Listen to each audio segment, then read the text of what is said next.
Hi, I'm Andrew, and this is Keen on Democracy. A chill is enveloping the world. Everywhere I go these days, the conversation is the same. Everyone is fearful about the fate of democracy in our digital age. The same worried question is on all of our lips.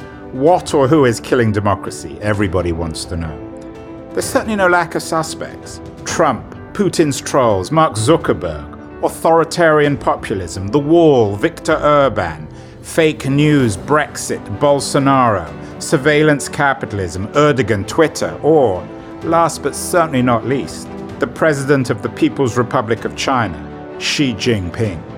So what's up with democracy these days? Is it really dying? Or is it simply shedding its industrial analog skin and updating itself for our networked digital age? That's the subject of this podcast series. This is a show featuring conversations about the most important issue of our age with some of the world's most incisive thinkers. I hope it both provokes and enlightens.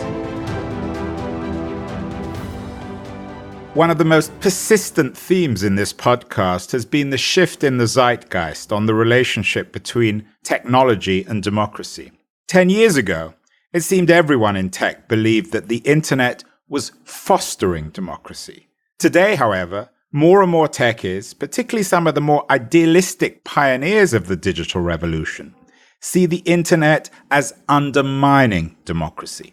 And there are few more idealistic digital revolutionaries than Peter Sunde, the Nordic co-founder of the file-sharing network PirateBay, a man who famously went to jail for his beliefs about free online content.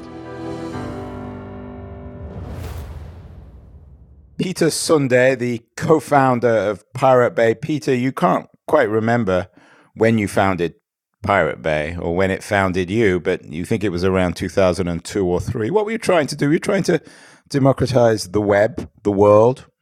No. That's a thing that, to be honest, we don't really remember when it was founded, who was part of it. The only thing we remember was that it was a fun project and there was no grand plans or anything about it. But what was it? What's your claim to fame? Why has it made you into a kind of digital celebrity up there with Julian Assange and Edward Snowden? PirateBay became something rather than what it was. And I think it became a community for people that didn't want the internet to become a place just for markets.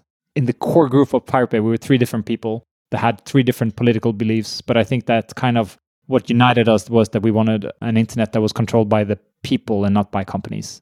And I think that struck a chord with people, even back at that time when we saw that companies starting to take over the internet and controlling it more and more. So what does that mean, Peter, controlled by the people? Does that mean that people own the content on the internet? Does it mean that they were empowered? What were you trying to do? Empower people? Disrupt old industries? I think it was about not accepting that companies regulated what was the rules for the internet. We did a lot of promotions for people to vote in elections. We didn't tell people what to vote, but we wanted people to engage more. And I think that's kind of the core of it, that we wanted people to discuss the issues of intellectual property, which we saw as, at least I saw it as a way of controlling people and freedom of speech and access to information, all of these things that we were discussing back in that time.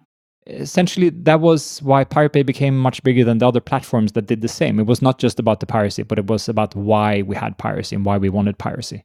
Now, if I was wearing a Hollywood studio hat or working for one of the big media companies as a lawyer, I might say, well, that's all very well talking about democracy, but all it really was a front for mass larceny, people not paying for the music or the movies or the books that the media industry relied on. How would you respond to that?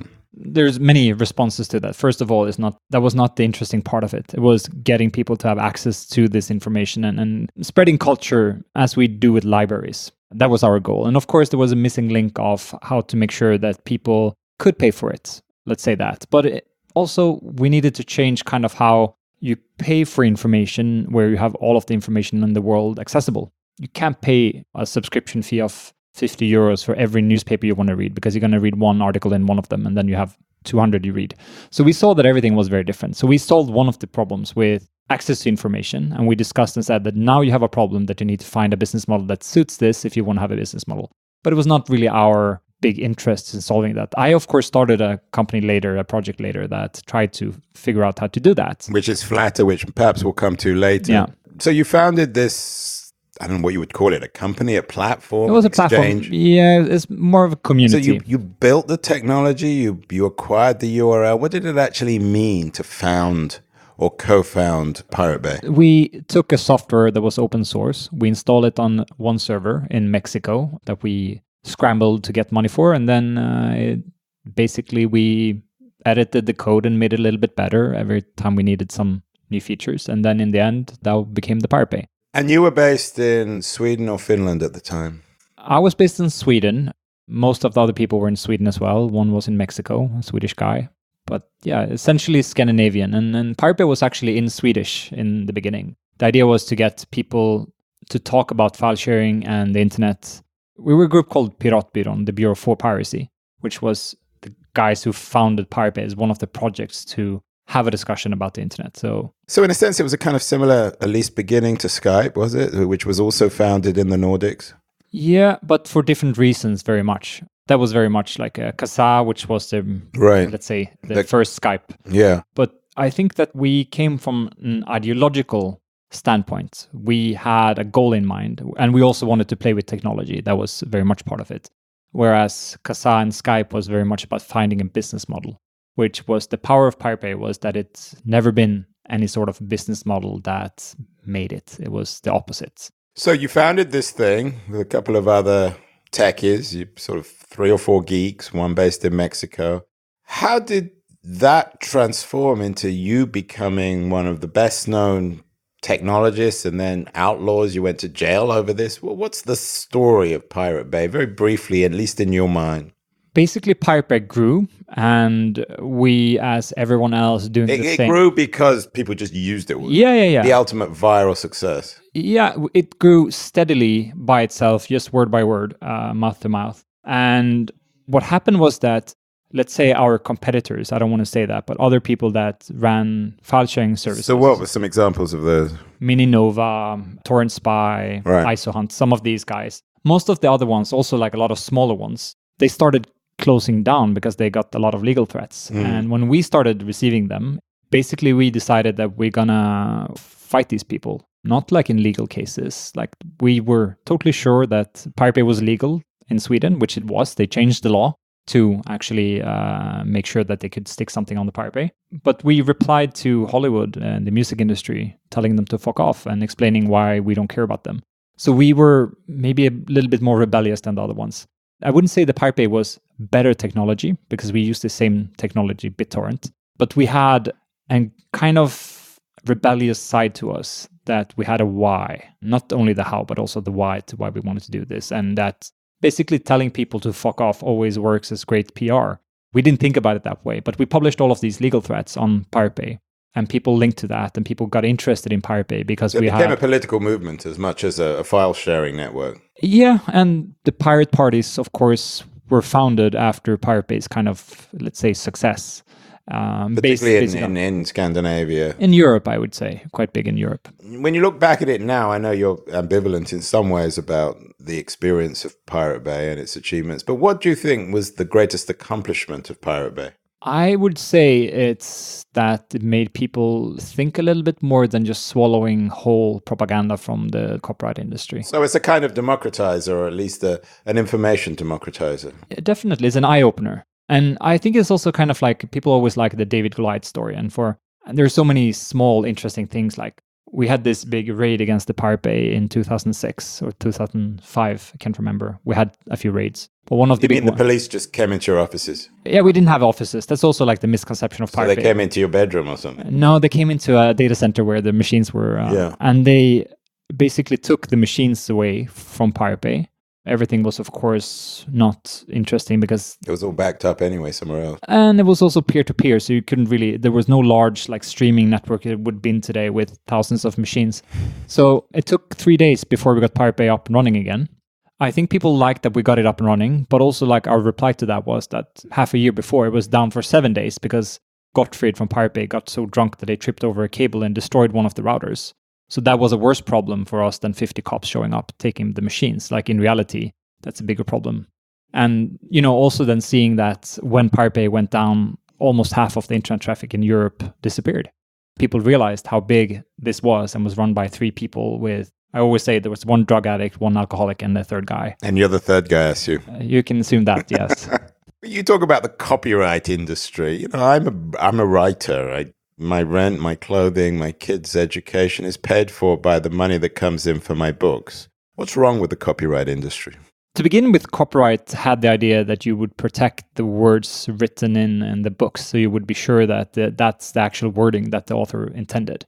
And I think that the biggest problem was when people started trading the copyrights, started buying the rights from authors, from creators, and started selling them as some sort of assets. But does that really give me some of the most egregious examples of that?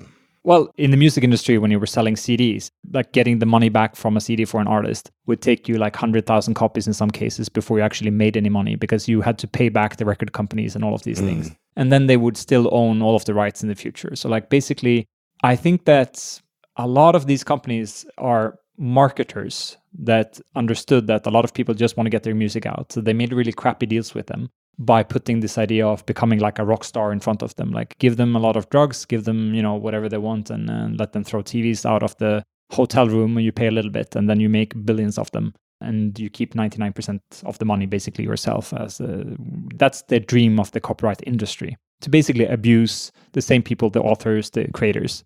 With the internet, we had the opportunity of like just cutting out this really evil middleman, which is the copyright market holders. So it was the dream of the internet, disintermediation on a kind of both a moral and economic sense. Yeah, and also by having less middlemen, you could also have more access to most people, so that we could, at least for me, I'm not going to talk for everyone at PirateBay because we have really different political beliefs, all of us. But for me, it was really a way of getting rid of the class society, not getting the class society copied to the internet, because with the internet and access to all information for everyone for free would just be like a greatest classless society we have, which was a potential we had, but I don't really see it anymore. I know it's hard to generalize on this, but what was the reaction of artists, of musicians, of writers, of journalists, of filmmakers to PirateBay? Well, very mixed, I would say. Most of the people I've met, I've only met like maybe 10 people in my life that were upset with me. But including myself.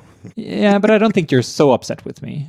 But you're definitely on the list of the few people that were upset, because most other people would rather have a problem with basically their labels. So you hate your label, you hate your publisher, you hate your movie studio. So in a sense, it was just a kind of karma, was it? That the enemy of my enemy is my friend. Also, I think a lot of people that are in the creative industry also copy themselves a lot. That's kind of how you make your own art. You copy from someone else and you remix. But there's copying and copying. There's taking an idea and developing it. And then there's digitally copying a song and not paying for it. Those are different things, aren't they? Yes and no. If you look at any big artist, music artist today, they would have copied all of their plugins for the Cubase that they're making. And then, I always had this view that if you're making money from someone else's work, of course you should pay for it. But those are not the people that we wanted to target with PirateBay. There were more normal people. And we never said that, doesn't need to be a new business model or whatever you want to call it. But at the same time, all of these industries showed that the industries thrived from having more copies. So like the more piracy, the more money the industry would make. But it wouldn't go to the record companies. They would go more directly to the artists and by people going to gigs because they get more interested and more engaged with music or with books and so on. So it created, let's say, a bigger market instead of like the closed market. So you have like the bigger one, and then there would be more money into the industry, but it wouldn't go to the same people as before, which was probably the big problem with this. Most of the bigger artists, the bigger authors, they were just happy being read. I know Paulo Coelho and other people put up their stuff for free on the PirateBay themselves. I've been approached by some people that were upset that we didn't put up their stuff on PirateBay. I had to explain to them that they could do it themselves. Yeah. I remember first time I met Amanda Palmer, she was a little bit upset that we didn't promote her music on PirateBay, which is an interesting thing because she really understood the power of that. But did you promote some stuff over others? Were there artists or musical styles or genres that you promoted over other things? Was Was Pirate Bay, or is Pirate Bay, an editorial product as well? No, that was also one of the key things with PirateBay, was that we only took down things that didn't have the right description. You could upload a virus if you wanted to. If it said it was a virus, that's okay. The only thing we took away was basically child porn. Never happened really, because people wouldn't upload that to a public space like that. Although child porn, there is a movement in Scandinavia to legalize child porn as well, isn't there? Rather Holland, I would say, than in Scandinavia. Blame the Dutch. Yeah. So, Peter, you were a young technologist. You're still a relatively young technologist. I'm 40. Yeah, that's pretty young. You had a vision, an idea, a dream of democratizing culture, of using technology to do it. And in a sense, you succeeded. I mean, Pirate Bay became one of the best known platforms for the exchange of content. And yet it didn't quite work out in the way you expected, did it?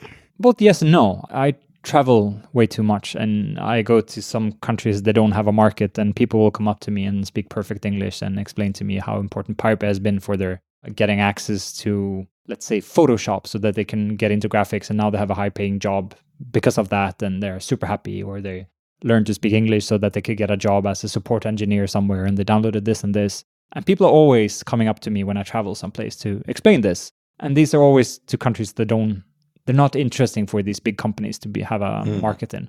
So for me, that's a really big success. So in a sense, it still democratized culture in a way that gave people access, in underprivileged people in smaller markets, opportunity to access the dominant culture, the language, the entertainment. Is that what you're saying? Yeah, in one way, yes. And then on the other way, I also don't like what PirateBay has become, because it's now become like when we started it, we made a decision that when PirateBay turns 10 years old, we would close it down, because we always complained about the technologies that were before and the places that were before. We didn't want to become like a behemoth, like a monopoly. So it's like the line from the Who song, you die before you get old. Yeah, exactly. And also, like, because we were sued all the time, I think it would be much cooler that we just decided we're going to close down on this date. Yeah. It's not up to you. That's just the date. Shut the whole thing down and say, we've done this for 10 years and we're leaving this and stage also now. Really important that it's not easy to replace technology if you have like a behemoth that people are using. Because it's like with Facebook, making a new Facebook that is like a better technology than Facebook is not the question anymore, because it's all about the user base.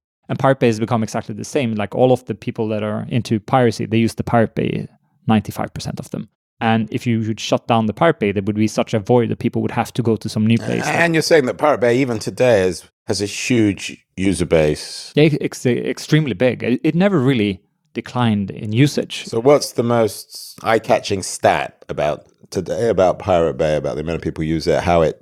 Today it would be like 5% of the traffic of the internet. And then what would be that compared to, say, YouTube or Netflix? I think Netflix a little bit bigger, but that's just because they have... So why aren't Netflix or Hulu or YouTube or Google or Facebook, why aren't they buying you? Not you, because you're no longer part of it, but why aren't they buying? They don't have to.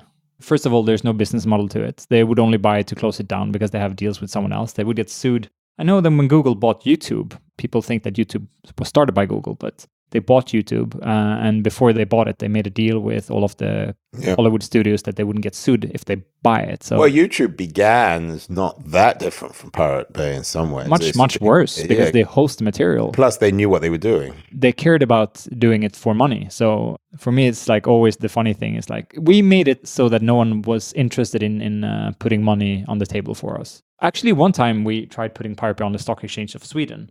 There was a guy who wanted to buy it. But then we had a lot of regulations that we wanted everyone to only be able to buy one share. And, you have a company called the PirateBay on the Swedish stock exchange. It was trolling, basically. So let's personalize this a little bit, Peter. You, because you may not be Julian Assange or Edward Snowden, but your narrative is an interesting one. What happened, particularly to you, that's such a striking and, from your point of view, I assume, rather disturbing narrative? What happened with you? I mean, you went to jail, right? Yeah. You became this public enemy number one, I guess, in a sense, in Sweden. You became the epitome of an internet pirate, and you got the book thrown at you by the law. Is that fair? Yeah, but also, like, I went to jail. I got a few hundred letters per day, most of them. How long did you go to jail for? I ended up spending 6 months in jail. Why? What was the... Aiding with possible copyright infringement. So it's basically enabling stealing online. It's not stealing, Andrew. You know this. I know, but I'm saying, I'm putting it in everyday language. No, but it's very different from stealing, because stealing taking basically somebody else's derives property. someone. Yeah. And it was like aiding with aiding. which is like never So happened aiding before. the aiders. Yeah. So you're not actually aiding. No, we're aiding the aiders, which is like, let's call it the stretch. So you're the only person they could really find. Is that they couldn't get the aiders, so they got the person who aided the aiders. Yeah, which was not a crime. They just made it into a crime.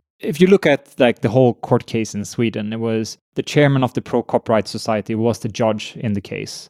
The juror members were running record companies and were members of the political parties that wanted to ban file sharing in Sweden. It was policemen who did the investigation was employed by Warner Brothers and NBC Universal during the investigation. It was a lot of, let's say, embarrassing moments. So in your mind, the whole system was pretty much rigged. The legal case, yes. But then if you look at the rest of the case, when you talk, I get the feeling that you say I was public enemy number one, but everywhere I go, people are happy to see me. Well, everyone loves public enemy number ones, don't they? I mean, at least you're interesting. Yeah, but it's not only that, because everyone was a user of PirateBay. Most people that I meet still are like users or have been using it. And they like the fight, they like the David Goliath thing. I think the media industry, controlling a lot of like what was being published, they didn't like us and they wanted us to look bad. At the same time, people in general liked us, and because they were fans of what we're doing, they liked the style of us telling the white rich Hollywood people to go fuck themselves, that we wanted to tell them that Sweden is not part of the US, and if you wanted to become part of US law, you have to invade us with some other countries that you don't like with what they're doing. And just the whole style was very appealing to people. So people in general like me, I would say. Well, you are a very likable guy. Thank you. Even if I don't approve of everything you've done. So you went to jail, and I think the interesting twist in the narrative here, and I don't want to put words into your mouth, and I'm sure you won't let me put words into your mouth. I wouldn't say that you've had your own digital road to Damascus moment, but you've certainly changed your opinion both about the internet and even Pirate Bay. When did you come out of jail? It's like 4 years ago. Over the last few years, you've changed. Is that fair? No, I think the internet changed. I think that's why we've been on opposite sides of this before. Oh, you mean you and I? Yeah, and I think that I had this idea of what the internet could become, and we were on a path. And then it you mean this slowly, sort of, this ideal of democratization? Yes, and the potential of internet making things better. And then it slowly became the opposite. Was there a moment when you saw what Facebook was doing, when you saw how powerful Google was? Or was there a moment when you realized, oh my God, this is really going wrong? I have a friend who doesn't like when I tell this story, but he was on Facebook. He's a music video producer, or he was at the time. And he uploaded his music videos to Facebook. They took them down because he didn't have the copyright for the music in the music videos. And he explained to Facebook that I made these videos, the artist... So they're his own work? His work. And they said, because it included music from someone else, it was copyrighted. And it's like, but this is my portfolio. So he uploaded them again, and Facebook turned off his possibility of uploading videos and said, we told you not to have these on Facebook.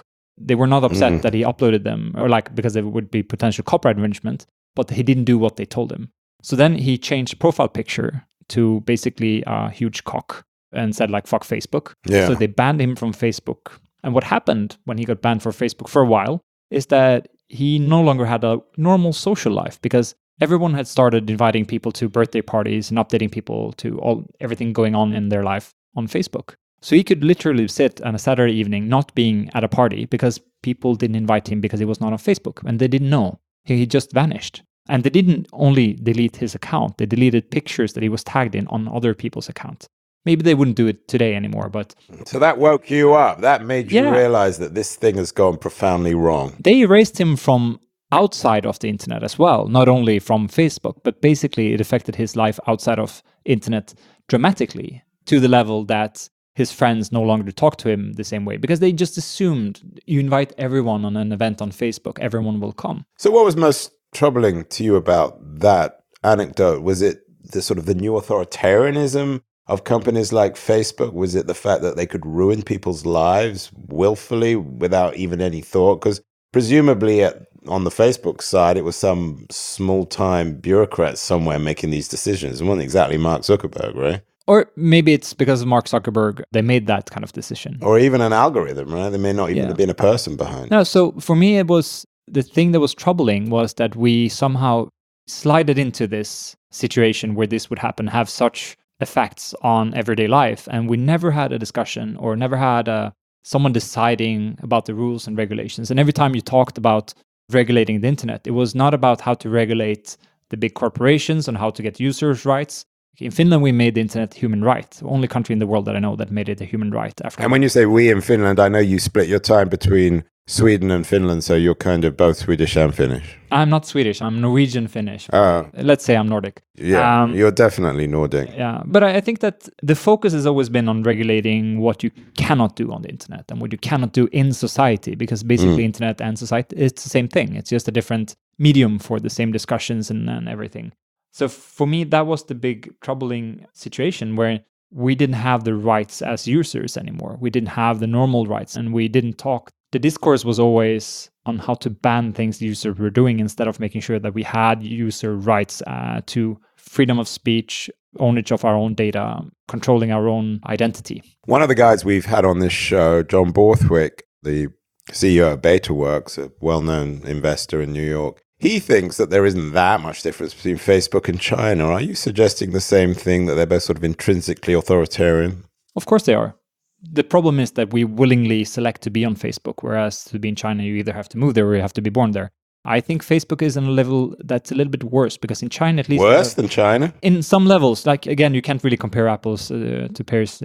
But in many ways, you have this idea that Facebook is your friend. In China, much like in Stasi Germany, people knew who their enemy was. You were aware of being spied on. You were thinking about being spied on. When you talk to people, you know how to behave. There are certain codes in both China as in Stasi Germany, and you know who you can talk to and what you can't talk about. On Facebook, you don't think about it. It just happens. And that is really problematic. Are the Facebook guys worse than the copyright industry? Are they equivalent or are they different? Is it apples to oranges again? Facebook is a little bit worse because they meddle so much more with democracy.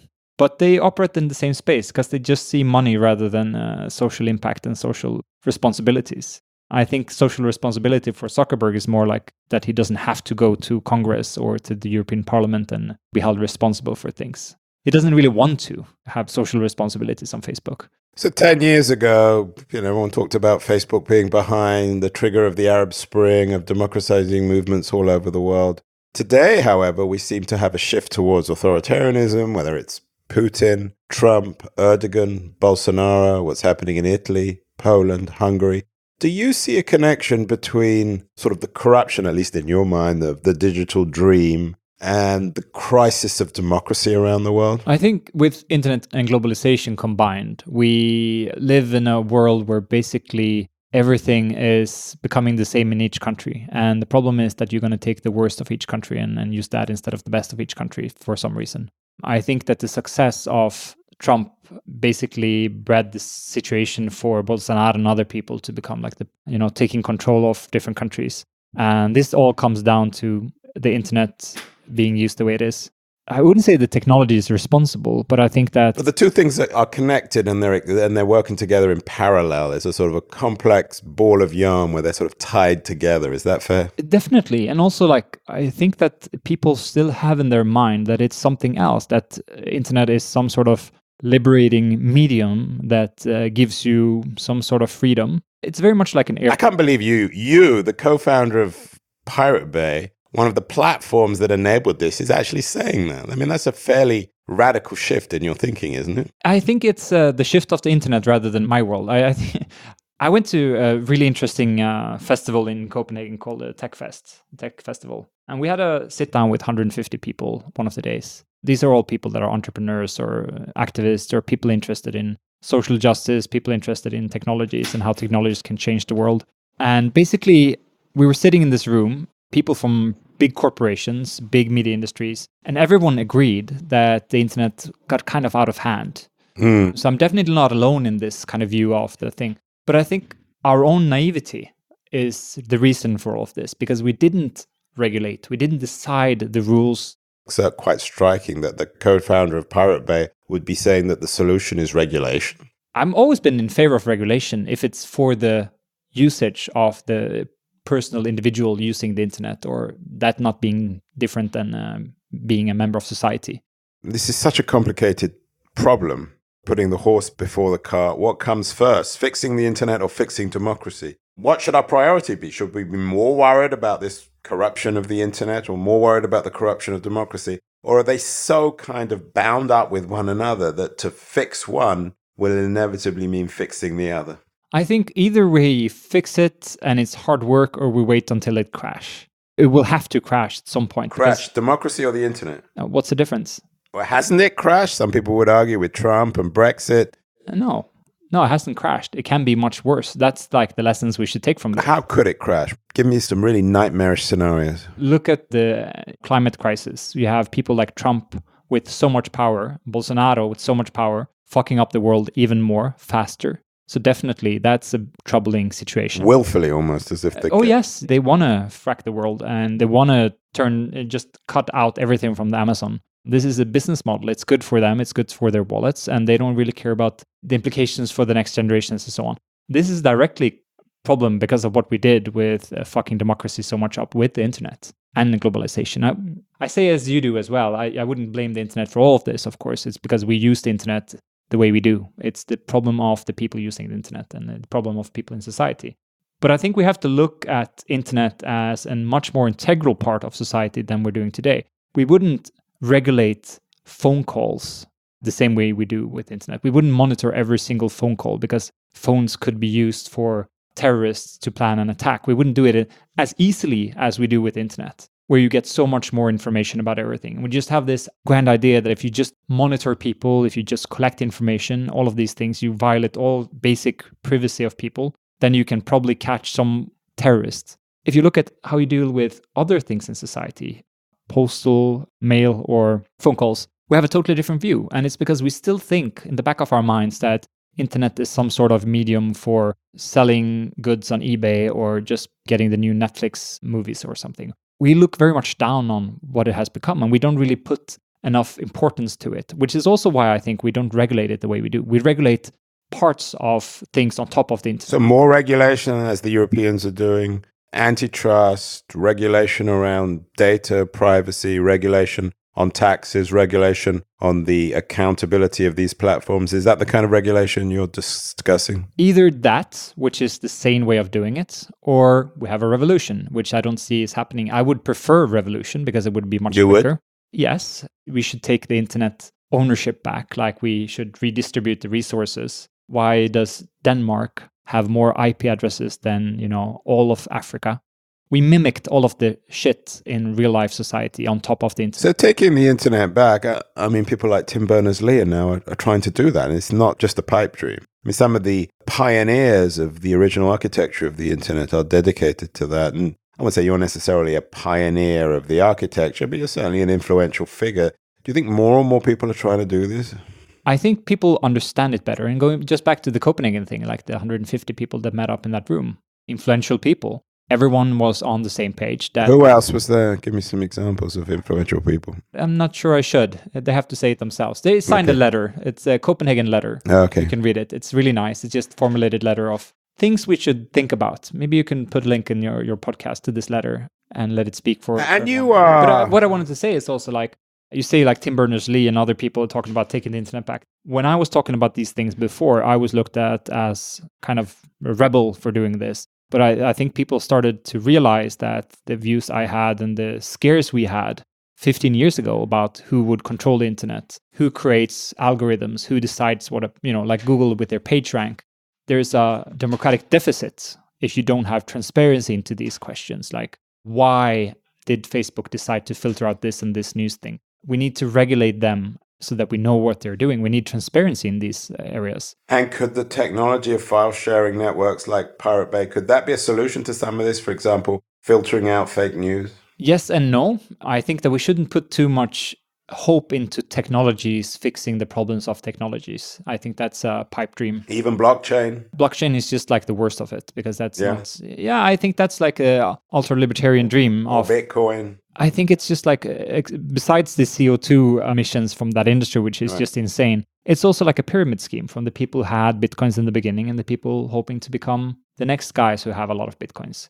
It doesn't bring any value. The only thing that Bitcoin prices surging has done is that people, activists that want to use Bitcoin and other things, they can't really afford doing it because, the prices fluctuate up and down. So the idea of using this distributed, decentralized cryptocurrencies for activists, which was kind of the sales point at the beginning, because of the capitalism on top of that had kind of fucked up that industry or like the activism's possibilities. it's like fixing the system from within the system with the system's regulations. It's really, really hard to do. And I don't think a lot of people would think that that's a sane idea to do. So like, maybe we're not going to have a revolution, but if we don't think about what the potentials we could do with the revolutions, then we don't really know what we want to reshape society to. So, Peter, you proudly describe yourself as a Nordic. We're talking here in Oslo. You spent part of your life in Sweden, part of your life in Finland. You obviously spent a lot of time in Denmark as well. Can't the Nordics lead on this? You talked about, this Copenhagen movement where people are trying to rebuild.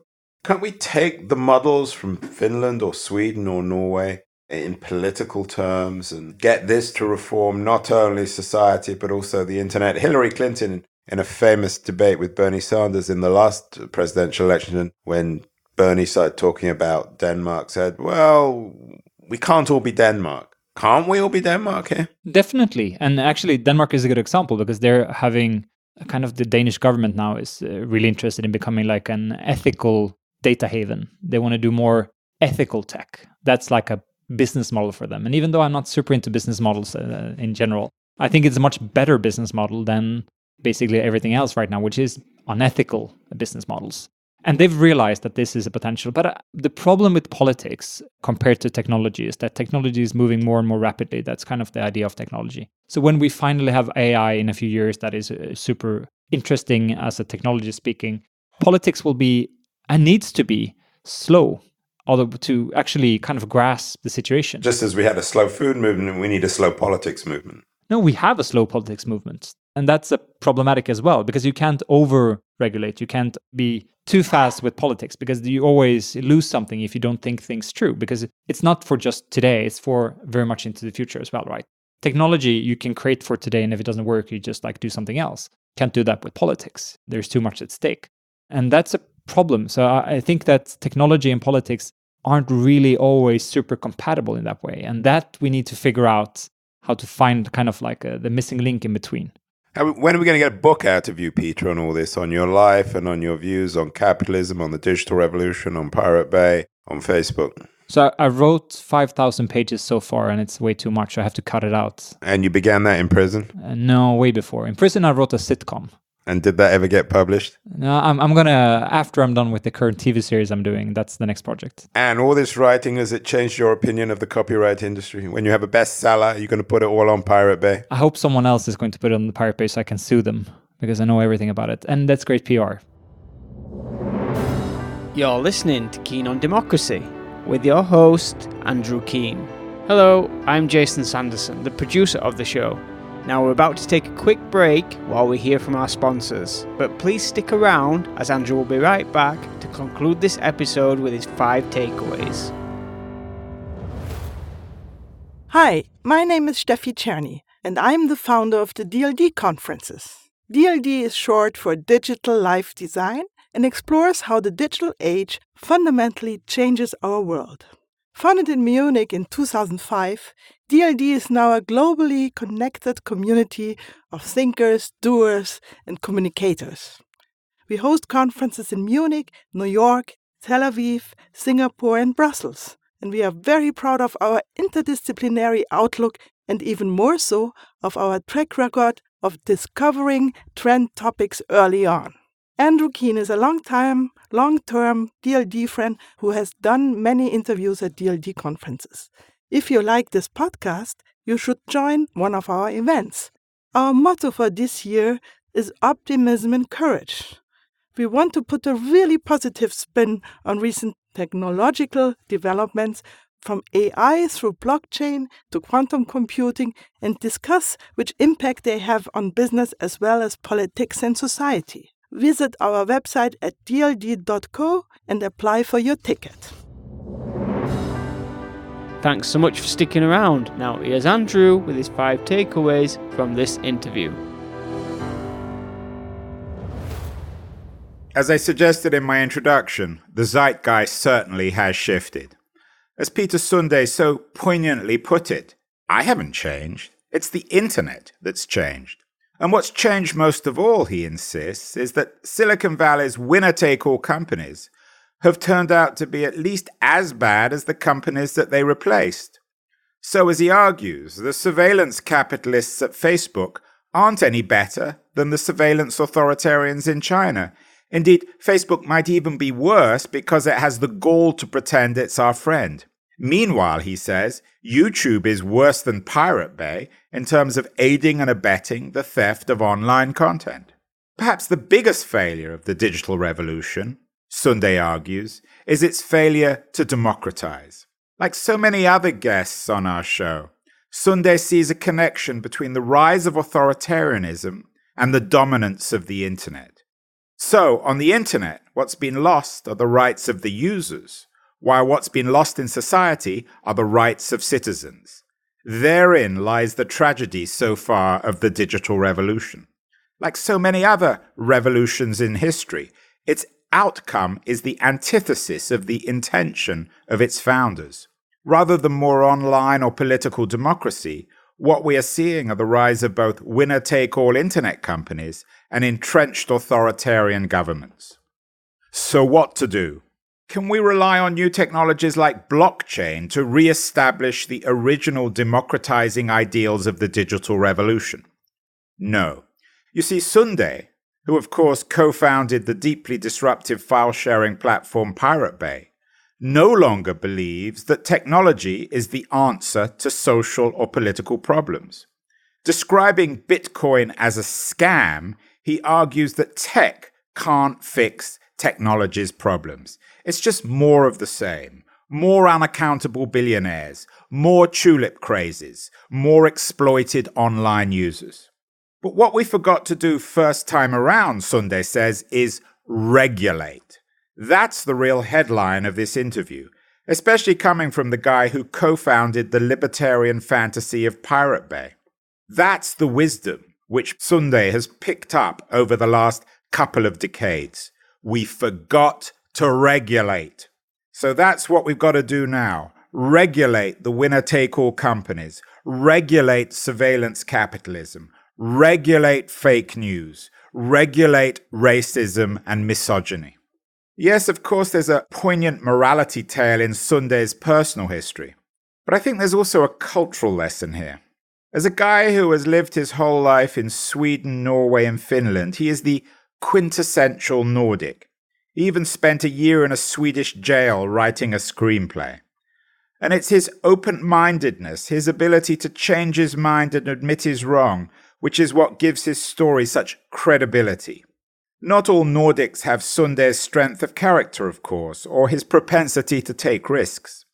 But Sunde is right to argue that tech can't fix tech's problems. Only humans can. Humans with the civic virtue of guys like Peter Sunde.